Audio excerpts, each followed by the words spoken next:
இப்போது புதிய அறிமுகம் ஆச்சி ஹோட்டல் சாம்பார் 50 கிராம் ரூபாய் 20 மட்டுமே. தன்னை போலவே இருந்த மகன் கழுத்தை நெரித்து கொன்ற கொடூர தந்தை பதற வைக்கும் பின்னணிதான் இது.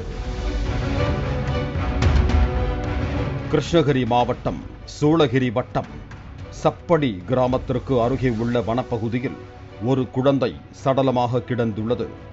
இதனை பார்த்து அதிர்ச்சியடைந்த அப்பகுதி மக்கள் சூளகிரி காவல் நிலையத்திற்கு தகவல் கொடுத்தனர். வழக்கு பதிவு செய்து விசாரணை நடத்திய போலீசார் சப்படி கிராமத்தைச் சேர்ந்த 40 வயது முனியப்பனை அதிரடியாக கைது செய்தனர். குழந்தையின் கழுத்தை நெரித்து கொலை செய்து வனப்பகுதியில் வீசிவிட்டு தப்பித்ததாக முனியப்பன் பகீர் வாக்குமூலம் கொடுத்தார். மேலும் 6 மாத குழந்தையை ஈவு இரக்கமில்லாமல் கொன்றது ஏன் என போலீசார் நடத்திய விசாரணையில் திடுக்கிடும் பின்னணி வெளியானது. முனியப்பனுக்கு திருமணமாகி 2 குழந்தைகள் உள்ளனர். இந்த நிலையில் முனியப்பனுக்கும் அதே பகுதியைச் சேர்ந்த இன்னொரு பெண்ணுக்கும் நட்பு ஏற்பட்டுள்ளது. இதில் அந்த பெண்ணுக்கும் குழந்தை பிறந்துள்ளது.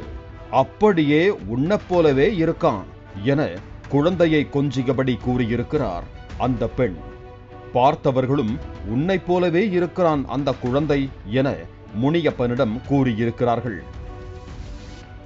அத்தோடு நிறுத்தியிருந்தால் பரவாயில்லை, உன்னைப் போலவே இருக்கும் அந்த குழந்தை வளர்ந்து பெரியவனானதும் உனது மனைவியிடம் சண்டை போட்டு சொத்தில் பங்கு கேட்பான் என தூண்டிவிட்டிருக்கிறார்கள்.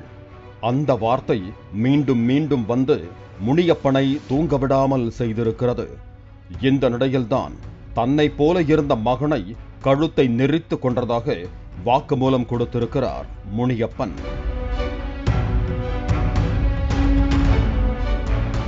கடந்த 2011ஆம் ஆண்டு செப்டம்பர் மாதம் 28ஆம் தேதி அன்று ஹொசூர் பகுதியையே உலுக்கிய இந்த படுகொலைக்கு தற்போது ஹொசூர் நீதிமன்றம் பரபரப்பு தீர்ப்பை வழங்கியுள்ளது.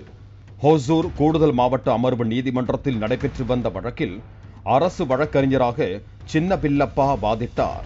நீதிபதி சந்தோஷ் அளித்த தீர்ப்பில் முனியப்பனுக்கு இரட்டை ஆயுள் தண்டனை விதித்திருப்பது பரபரப்பை ஏற்படுத்தி இருக்கிறது.